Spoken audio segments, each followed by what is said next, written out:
Assalamualaikum warahmatullahi wabarakatuh. Salam sejahtera untuk kita semua.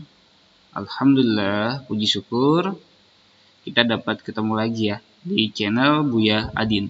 Nah, di sini Bapak akan mempresentasikan atau menjelaskan tentang materi dimensi 3. Nah, kita akan melanjutkan materi sebelumnya. Sebelumnya kita sudah belajar tentang kedudukan titik dan garis.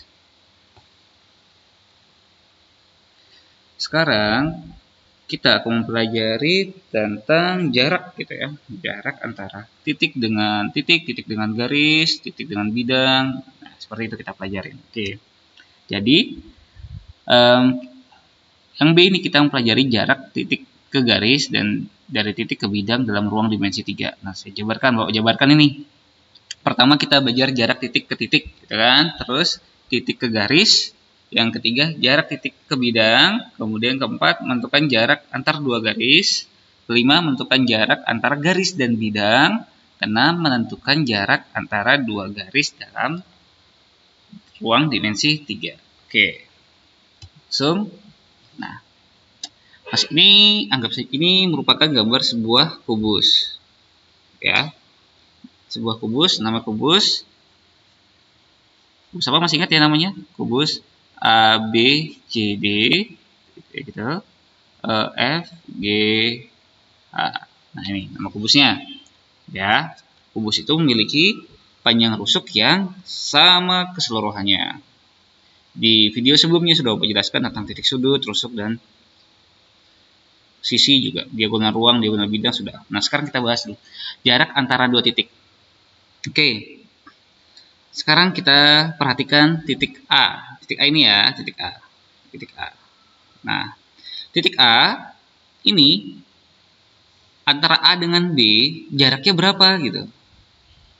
Nah, kita tidak tahu di sini tidak ada angkanya kan, tidak ada angkanya apa, tidak ada angkanya. Biasanya kalau kalian dulu waktu di SD SMP tahu ini, oh misalkan panjang rusuknya 8 gitu. Berarti tahu nih. Nah, sedangkan ini tidak diketahui, maka jarak antara dua titik ini yakni panjang ruas garis yang menghubungkan dua titik tersebut. Jadi jarak AB ya kan? Jarak AB ya kan? Jarak A ke B berarti sama aja dengan ruas garis AB gitu ya. Terus lagi kalau B ke F berarti jarak B ke F yang tegak berarti sama dengan ya panjang ruas garis DF gitu. Terus lagi C ke D berarti ya C D gitu. Paham ya? D panjang. Jadi jarak antara dua titik merupakan panjang ruas garis yang menghubungkan kedua titik tersebut. Oke, paham sampai sini? Nah, sekarang lanjutnya. Nah, bagaimana untuk jarak titik dan garis? Nah, misalkan di sini Bapak punya ruas garis BC ya, ruas garis BC dengan titik dan titik A. Nah, ruas garis ini. Kemudian kita ingin menentukan jarak titik A ke ruas garis BC. Ruas garis BC ya kan? Bagaimana caranya? Dengan cara menarik ya. Menarik garis gitu, narik garis kita hubungkan, cobain dari sini ke sini, cobain tak gitu ya. Sekarang hitam ini ke sini gitu, dan seterusnya kita temuin gitu dari ujung ke ujung, ketemu dari A ke C. Nah, terus jaraknya itu yang mana? Jarak itu antara titik A dengan ruas garis BC yaitu merupakan garis penghubung terpendek antara titik dan garis. Misalkan ya, apa kasih nama di sini? Ini M, itu M, ini N, ini O, P, Q, gitu kan? M, N, O, P, Q berarti jarak yang terdekat yang mana? Otomatis dari A, ruas garis A ke O. Nah, ini ruas garis terpendek, ya kan? Berarti ruas garis terpendek ini, yang ini kan, terpendek antara titik dan garis, ruas garisnya ini terpendek. Berarti kalau ini O ke A berarti tegak lurus ini. Ya kan? Tegak lurus. Terpendek berarti tegak lurus. Itu ya. Untuk memudahin memahami konsep titik dan garis cari yang terdekat. Berarti tegak, yang dekat itu, yang terpendek itu berarti tegak lurus nih. Berarti tegak lurus ya. Berarti ruas garis BC gitu kan, saya tegak lurus dengan titik A. Titik A ya gitu. Kayak gitu aja. Oke. Berikutnya. Sekarang jarak titik dan bidang. Titik. Ini titik nih, misalkan kasih nama titik A. Oke ya, titik A. Nah, ini bidangnya namanya bidang alfa. Pak, saya bosan alfa, Pak. Saya mau yang lain, boleh ya? Kita ganti bidang beta juga boleh. Terserah kalian, beta. Oke. Bidang beta. Nah, titik A sama tadi.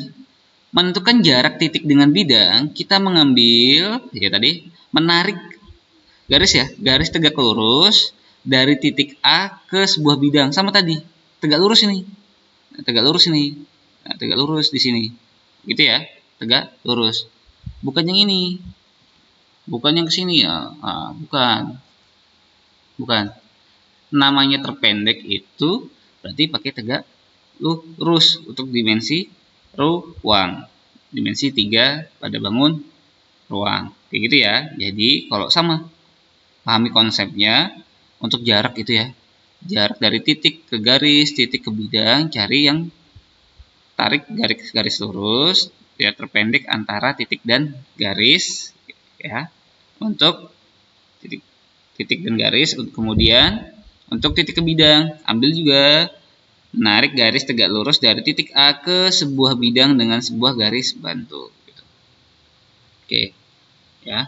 Kalau yang ini, kan tegak lurus kenapa? Karena tadi letaknya gini, tegak lurus pas tepat seperti ini, gitu ya. Oke, paham sampai sini?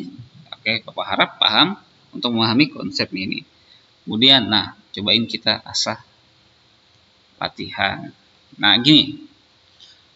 Diketahui sebuah kubus, ada kubus lagi, A, B, C, D, E, F, G, H, dengan panjang rusuk 5 cm.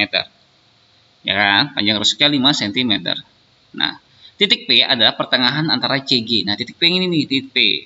Ya, pertengahan antara CG. Kemudian, hitunglah jarak antara, nah, berarti kalau tanya G ke P, ini otomatis setengah dari GC, berarti setengah dari 5, berarti 2,5. Kalau ditanya seperti itu, kalau di SD gitu kan, 2,5. Oke, atau 2,5 silahkan. Sekarang beda, kita pengen tahu jaraknya. Oke, sekarang dari A ke C. Oh, A ke C ini merupakan dari titik ke titik ya kan? A ini titik ke titik. Nah, untuk mencari AC gitu ya. Nah, kita gunakan konsep Pitagoras boleh gitu kan? Konsep Pitagoras boleh.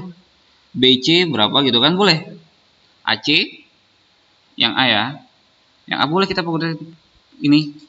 AC sama dengan ini boleh.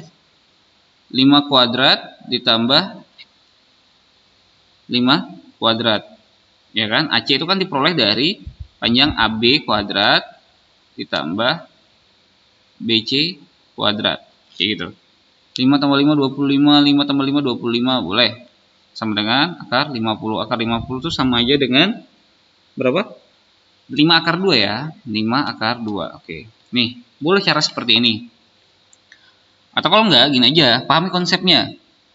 Ini, A, B, C, D ini kan merupakan bidang. Ya, bidang ya.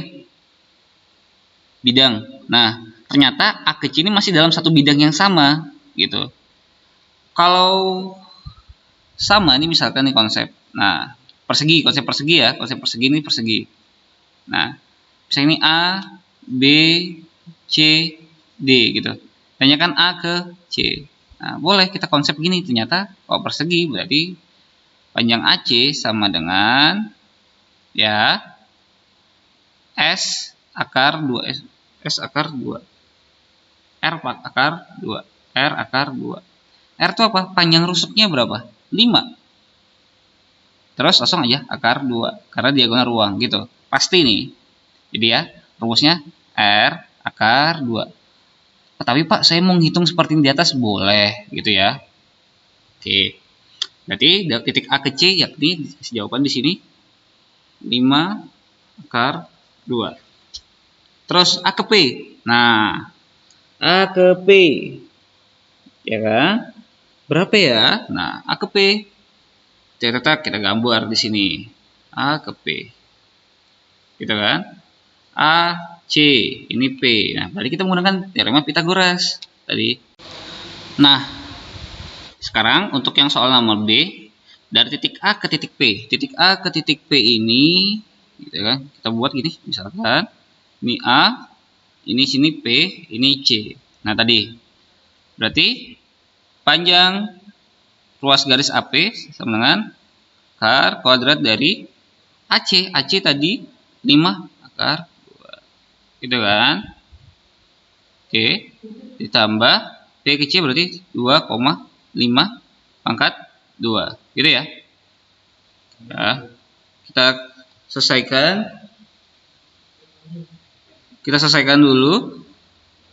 Berapa hasilnya?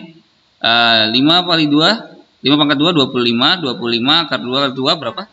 2 ya. 25 kali 2, 50. Terus ditambah 2,5 kali pangkat 2, 6,25. Berarti hasilnya sama dengan berapa?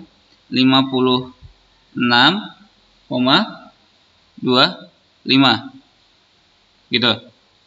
Kemudian hasilnya berapa berarti? A ke P yakni 56,25. Oke.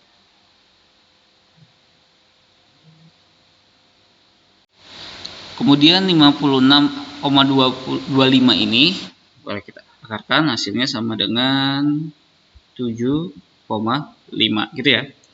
Jawabannya 7,5. Berarti jawabannya di sini yakni 7,5. Gitu ya. Nah, kemudian sekarang kita bahas yang C. Jarak titik A ke garis BC. A ke garis BC. Perhatikan ini.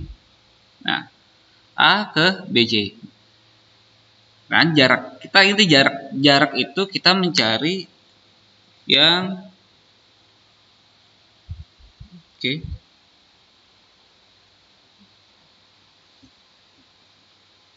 Oke.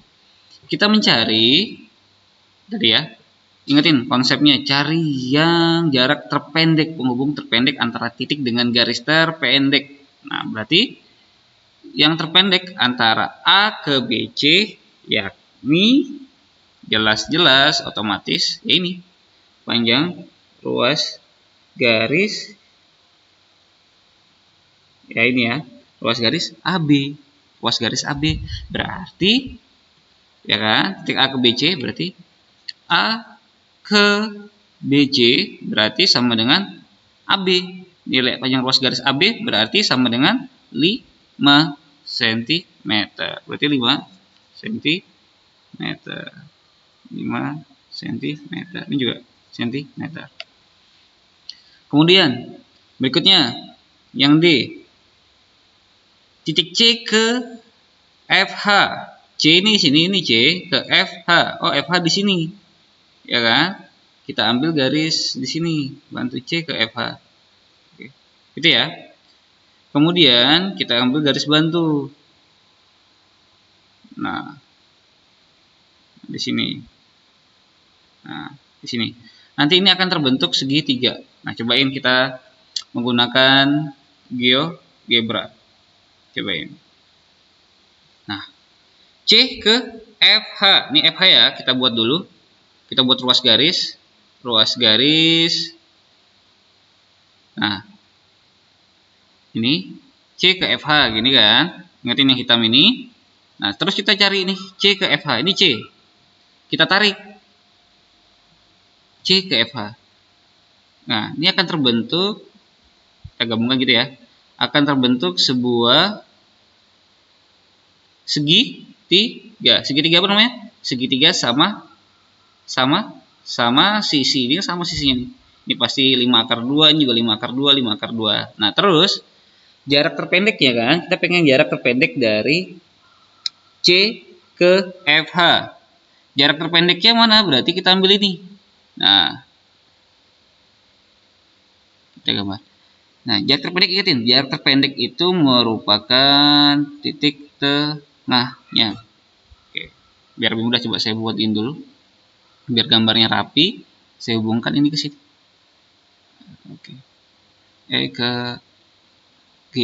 Nah, selesai, gitu kan. Nah, terus berarti jarak terpendek ya kita hubungkan aja dari A ke sini ke titik pusatnya ini. Nah, gitu ya. Berarti ini, lihatin gambarnya. Nah, seperti ini. Nah, kita putar. Kelihatan ya? Nah, ini. Yang di dalamnya ini.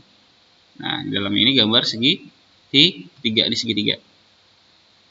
Nah, jadi kalian bisa mencoba mendownload dengan menggunakan GeoGebra. Nah, ini jarak terpendeknya. Nah, berarti ini kan. Nah, ini bisa kita pakai nih. C kasih nama O misalkan. CO. COH. Jadi sebuah segitiga. COH sebuah segitiga sama kaki. Gitu ya. Berarti kita kasih nama COH. Kita kembali. Nah, di sini ada sebuah segitiga namanya segitiga COH. Kita gunakan segitiga COH. Gitu ya. Oke. Di sini C, di sini O, di sini H. Oke. Ingat ini yang tadi, kalau lupa. Nah, ini C O H. Nah, ini tadi. Ya. C O H sama C O H. Jadi sebuah segitiga sama kaki. Sama kaki. Siku-siku, segitiga siku-siku ya. Segitiga siku-siku di O. Nah, siku-siku di O. Kita buat lagi. Siku-siku di O di sini. Nah, CH C ke H gitu kan. C ke H berarti diagonal bidang. C ke H berarti 5 akar 2 gitu. Yang ini kalau bidang langsung aja 5 akar 2 konsepnya tadi R akar 2. Kemudian kita cari lagi. CO di tengah sini. Nah, C ke O belum, terus O ke H. O ke H ini kan setengah dari 5 akar 2. Berarti O ke H setengah dari 5 akar 2. Berarti berapa? Ya udah mulai aja. 5/2 akar 2. Gitu aja. Nah, terus nyari CO kayak apa? Nah, kita menggunakan tadi ingetin teorema Pythagoras. Sebelahnya CO ya. Berarti CO sama dengan akar kuadrat dari 5 akar 2 dikuadratkan dikurang dengan 5/2 akar 2 dikuadratkan. Nah. Oke. Gitu ya, paham. Nah, berarti nanti dapat jawabannya nih. Dan seterusnya kalian hitung. 5 akar 2. Oke. Caranya sama seperti tadi. Jabarkan 5 pangkat 2, 25 gitu. 50 akar 50 gitu dan seterusnya. Berarti akar 50 dikurang 25. Ya kan? Nanti gitu. 25 kali 2 dan seterusnya ya. Oke. Nanti kalian bisa hitung sendiri. Nah, berikut ya. Sudah C ke FH sama dengan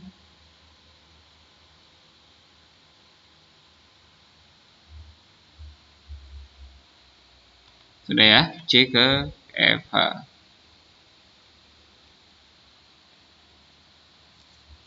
Terus P ke garis BF.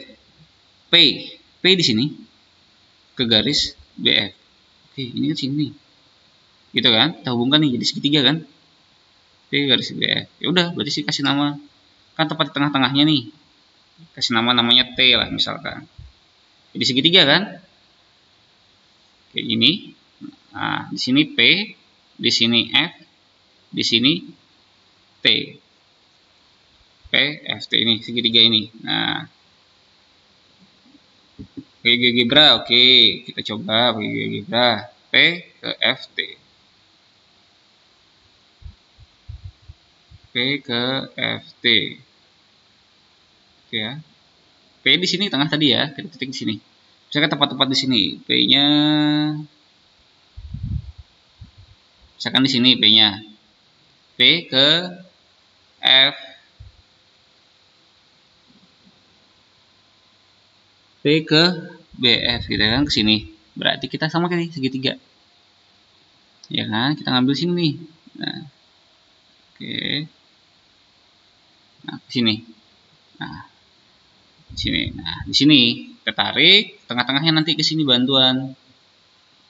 Nah, tarik bantuan ke sini. Nah, ini. Nah, itu jarak terpendeknya. Jarak terpendeknya otomatis kan di tengah. Nah, ini misalkan. Nah, tepat di tengah-tengahnya. Nah, kayak gitu. Berarti kita boleh salah satu nih gunakan yang ini. Ini rata kita perhatikan. Nah, ini ya, tepat di tengah-tengahnya. Berarti kita boleh pakai ini. F P T, misalkan di T. F P T segitiga ya, segitiga. F P T kita kembali.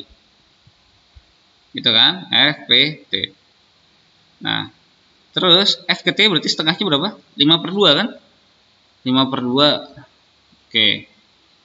P ke T berapa? Ya 5. Gitu kan? F ke P cari nggak? Ya nggak usah. Kenapa nggak usah? Karena kan jarak terdekat ya. Jarak terdekatnya otomatis P ke T kita cerminkan ke bawah. Nah, ya kan? Ketemu jadi BC, jadi P ke garis BF sama dengan 5. Gitu ya. Sekarang titik E ke bidang BCGF. Ini E. Ke bidang BCGF. Gitu ya. E ke BCGF, E ke BCGF. Cobain kita pakai GeoGebra lagi. Oke. Kita buat ruas garis. Kita matikan dulu yang ini. Nah.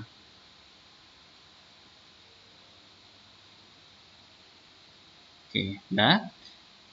Kita pengen mencari titik E ke bidang BCGF. Kita buat bidang BC ya. Ini B C G F. Tarik bidangnya ke sini. Nah, kita ini bidangnya nih.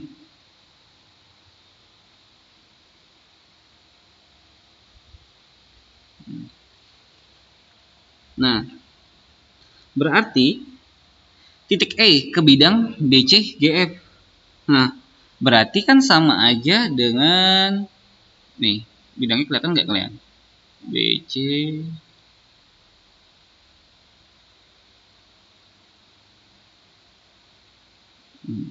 BC GF. Kok BC GF? Salah gambar tadi saya. Salah gambar. BC GF. Kita nonaktifkan dulu. Oke, salah. Oke, tar kita BC GF. Settingannya garis. Nah, kok semuanya ya. Nah, BC GF. Salah menulis. B sini. B C G F. Nah, ini kan. Nah, B C G F ini bidang kita sendiri nih. Bidang sisi yang kanan ini yang warna biru ini ya. Nah, berarti kalau jarak E ke B C G F ya udah ditarik aja yang terdekat lurusnya. Berarti ini kan dari E ke F. Nggak perlu lagi kita mikir-mikir nyari ke tengah sana gitu. Nggak boleh lagi. Nggak perlu lagi mencari ini ke sini gitu. Atau ini nanti ini ke bidang tengahnya kah gitu. Atau nanti ke sini, nggak usah. Kita cari yang terdekatnya, otomatis yang terdekat ya kan. Ya udah E ke F. E ke F tadi sama dengan berapa? E ke F sama dengan 5 sama 5 cm. 5 cm juga. Gitu ya. Terus terakhir AD HE ini ya. AD HE ke bidang BC GF. Ya udah. Ini bidangnya ini, sisi kiri ke sisi kanan nih, anggapnya gitu ya. Sisi kiri sama sisi kanan. Berapa jaraknya sisi kiri ke kanan? Otomatis ya udah 5 cm. Kok bisa, Pak? Ya udah, kan jarak dari A ke F 5, A ke B 5, B ke C 5, H ke G 5. Jadi seperti itu. Oke. Pak, saya mau pakai GeoGebra. Oke, bisa. Coba ini ya. Nah,